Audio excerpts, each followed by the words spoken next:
Yes. This is what I didn't understand. It says get involved, right? Nearly 50% of pregnancies are unplanned, oh, which could have a lifelong impact on mother and baby. Oh, is that right? It would have a lifelong impact, wouldn't it? How is it possible that nearly 50% of pregnancies are unplanned? Do you know when you can get pregnant? Oops. 5 days before ovulation and 5 days after. It happens to be that time of the month that most women want to know you as a man. Yes. Now, you can use spermicide every day of the week. It won't hurt you in any way, and it is effective at killing sperm. Yes. But before I would suggest that any woman would use these products, yeah, getting a shot or an implant or taking the pill, yes. Have you ever had your cervix measured? Oh, see, there are some technologies that really are messing with women's brains. Yeah. Some of these products you can sew into, and then all of a sudden you're thinking, well, I can have sex whenever I want. Then you're coming to find out, and then you're coming large amounts of hormones, and pooh. It might be better if you thought about spermicide and a cervix cap. Now, I know there are probably lots of gynecologists that would be more than happy to measure you, or you can just go online and order one for yourself. I like the 2 days a month because the thought is, well, when I'm having sex, yes, why not even use it when I'm not using any sort of contraceptives? A lot of women, after they ovulate, they kind of have a hormonal change. Yes, the eroticism of women. I don't understand how nearly 50% of Americans,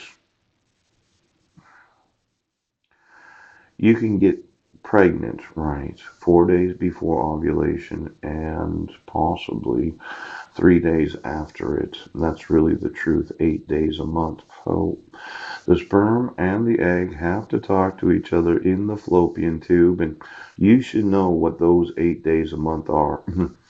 Now, the 6 days after menstruation, you can't get pregnant. The 6 days before menstruation, you can't get pregnant. So you should make sure that you know what spermicide is, and I'm going to redesign it so it's more effective because it seems like 35 years of spermicide manufacturing and nobody has found a better formula.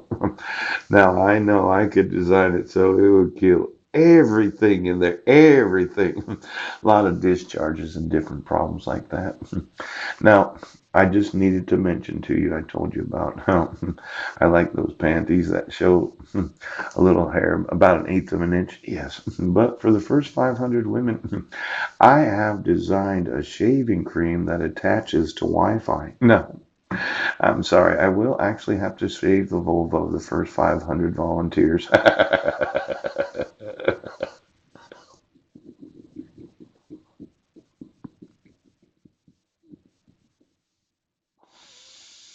Something I'll have to do. Yes. With the understanding that I'm going to attach the hair follicles because somebody took the hair follicles other than the actual pubic hair follicles, thinking that they would be in the hair of everybody. Pooh! Now, as the individual that does like to do the shaving himself, yes, this shaving cream that I'm going to use attaches itself to the internet so that I can get that supercomputer. Do you remember preening? Yes, during the static. Well, somebody thought that they would just amp the population every morning and every night, and then they take all the hair follicles. They take the hair follicles. You know the scratch, the cat scratch where you find yourself scratching people on and off yourself. Yes, yes, the itchy scratchy. Well, my thought was these first 500 volunteers, right? I would take that very small part of your body known as the vulva, yes, and I would sensitize it, yes, and then I would go through every hair follicle of each of those moms that wants to have a baby because you're going to be a mom, even if you're a virgin.